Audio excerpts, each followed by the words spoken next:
What's up, guys? Thought I'd get out here now before it starts raining.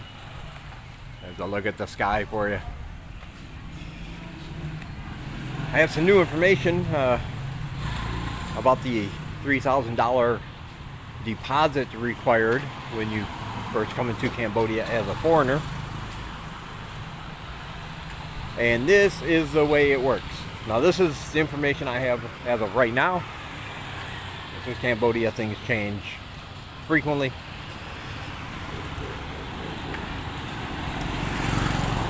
They've already received over $5 million in deposits. I always assumed that $3,000 were going to stop people from coming into the country, but apparently that has not been the case. People are coming to visit anyway.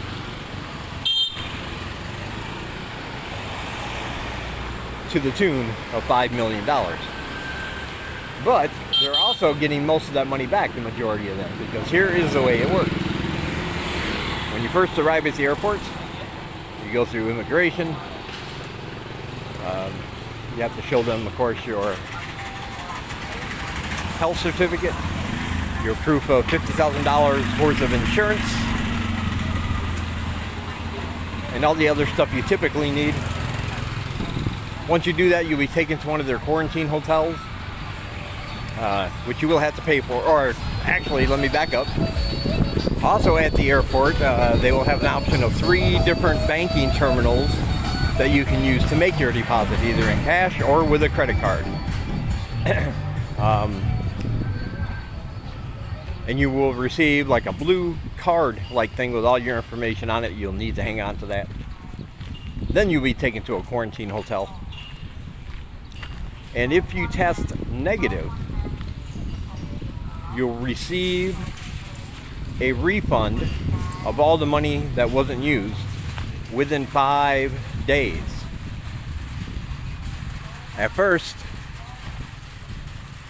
they waited until the entire 14-day quarantine was done before starting to issue refunds. But they've changed that now. You receive it after 5 days if you test negative. And if you test negative, at the most, the amount you'll spend will be between $200 and $300, according to this article.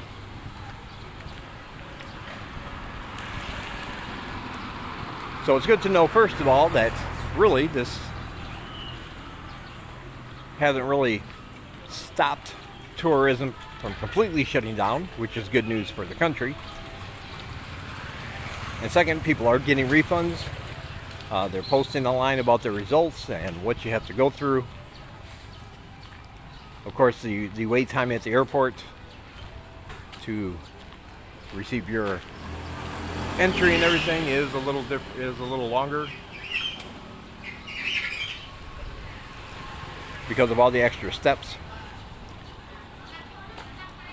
But they will deliver meals at your quarantine hotel right to your door. They'll put them outside your door. And when you go to the hotel, you'll give them that little blue card you got at the airport after you made your deposit. And they'll deduct any charges that you incur at that hotel from your deposit.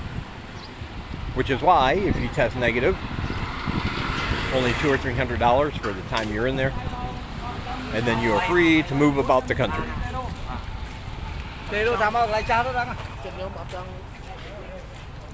So that is the latest news I got, and I guess it's next to just canceling that $3,000 deposit. I guess that's the best case scenario, which you could hope for. A lot of people were worried that there was going to be no accountability for the money, and that they wouldn't be receiving a refund, or it would be a big hassle to get your refund. But so far that has not been the case. So it seems as if they've organized it pretty well. Of course, if you do test positive, that's going to be a different story. It's probably going to take up at least half of your deposit. The other half will be in case you die over here for your funeral expenses, your cremation and whatnot. That's about $1,500 of that 3,000.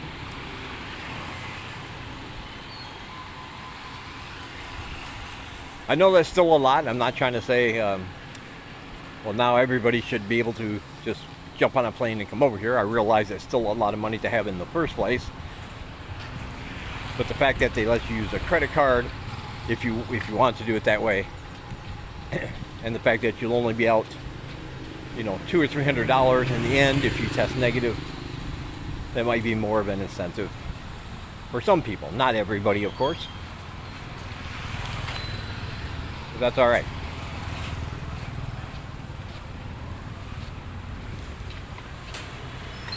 Again, we still don't know how long that's going to be going on for.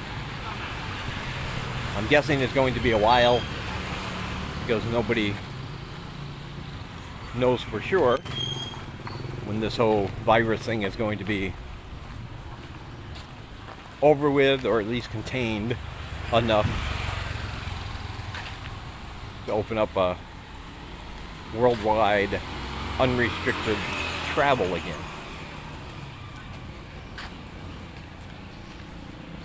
So that's the latest information I heard about that.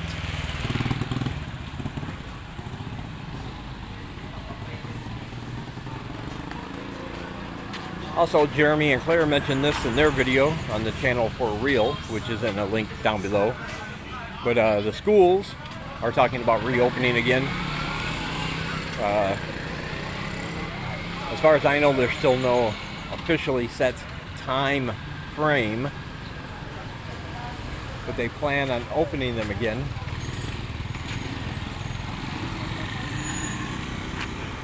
In 3 phases. They're putting the schools based on priority. High priority schools will open first, and then medium priority schools, and then finally low priority schools will be the last to open again. So they're coming up with a plan, and once that is finished, they're supposed to be announcing the timelines for each of these phases to happen.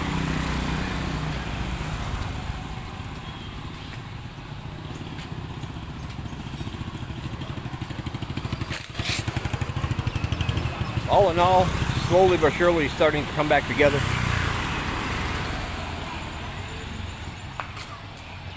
And I, for one, will be happy to see that when it's all said and done.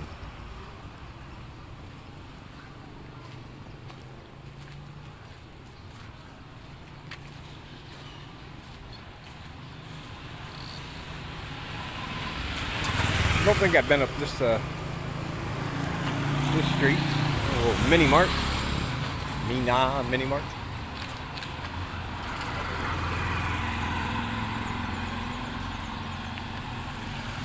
Fancy laundromat there with the washing machine.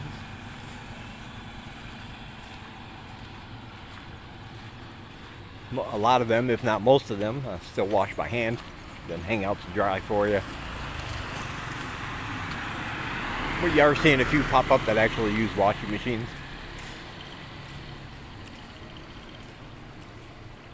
Little restaurant over there. Place to rent bicycles. Of course, you can buy bicycles here pretty cheap. You can usually find them anywhere from $20 to $150, depending on the style. But if you're not here to stay, you just want to ride around, you can find them for rent as well.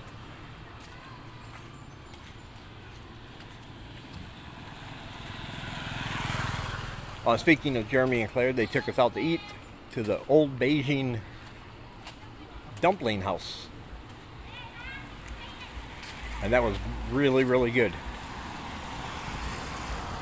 Authentic Chinese dumplings, which are excellent. I got the spicy noodle soup, of course, noodles. The noodles are very thick, very meaty noodles. I didn't think it was all that spicy to me, but it was very, very good. Very delicious. And the dumplings are a great deal. You get like, I don't know, I think you get an order of 13 for like $3 or something.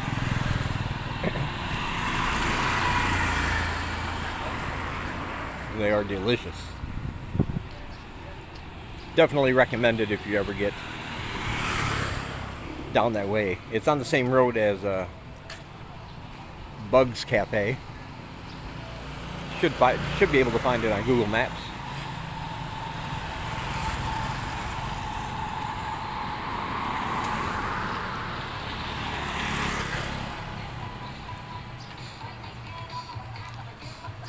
And we do have more music here, so I'm going to try to talk over it as we come up with Nary Laundry.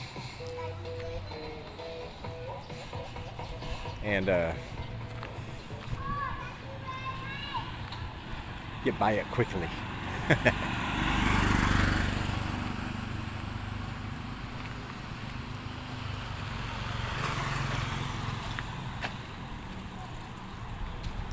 We did our last little, well, not the last one, but the last time we went out to the village a few days ago.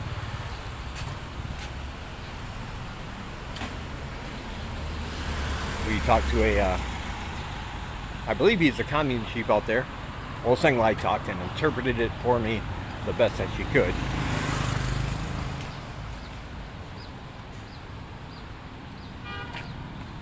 But he said if we wanted to come out there and have regular full-time English classes, he would let us do that, set up somewhere in the village. And over here, the village chiefs, or the commune chiefs, they have all the power in that area. They act as their own prime ministers of their little villages, which is nice. Oh, no, thank you.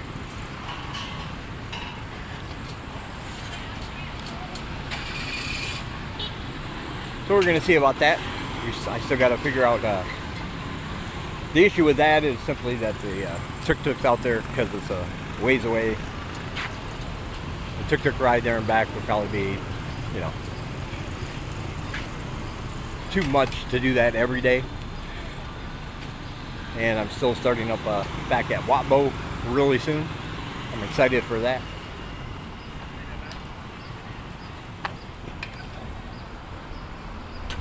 So I just have to figure out the timing and tuk-tuk issues for that before I commit to anything.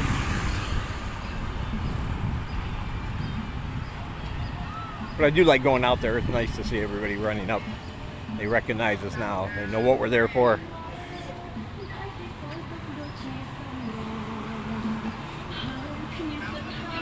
And all the kids are pretty happy to see us. So that's always nice. Oh man, see, this is what I'm saying. Everybody plays music here. Nothing wrong with that, obviously. There it is, a Tassum guest house. This is where I stayed when I first got here for 2 weeks. That's where we are, right there. Tassum.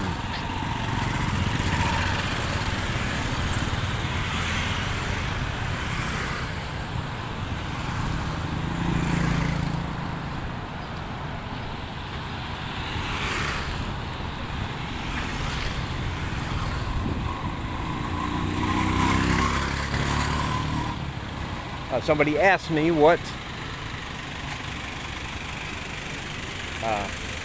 are the apps you should download if you're coming to live in Cambodia. What are some good apps to help you get around, see things, help people understand you, and all that good stuff.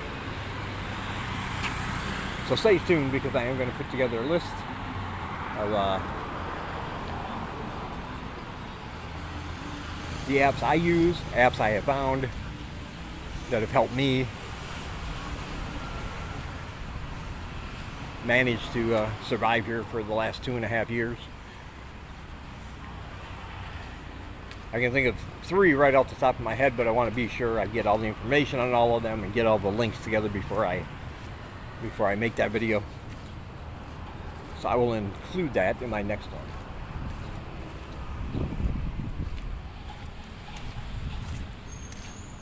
But yeah, that was a good suggestion.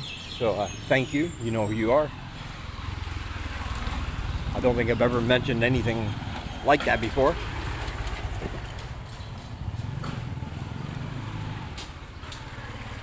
So that'll be fun.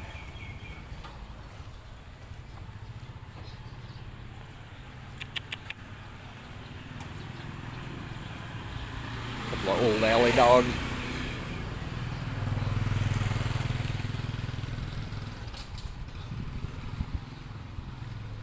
But we are going to go out and make another food run here in a couple days. I'll be sure to get the video for that. It's hard sometimes because there's only 2 of us and we need as many hands as we can get.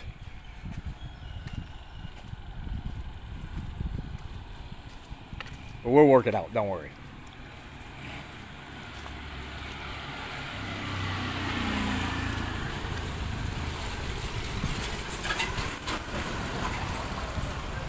Alright, be sure to check out all my links down below.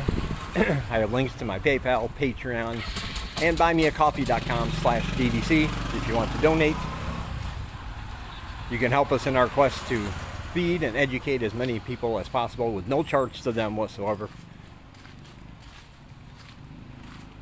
And this isn't about me and my good deeds, it's about people like you who help support this work, and we're able to do stuff like that. I'm just a delivery guy, as I always say. And if you do that, you will receive exclusive videos and exclusive updates and pictures and books and more coming up.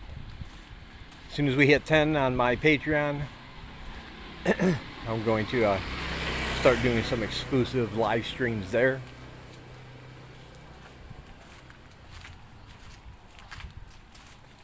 And I'm also trying to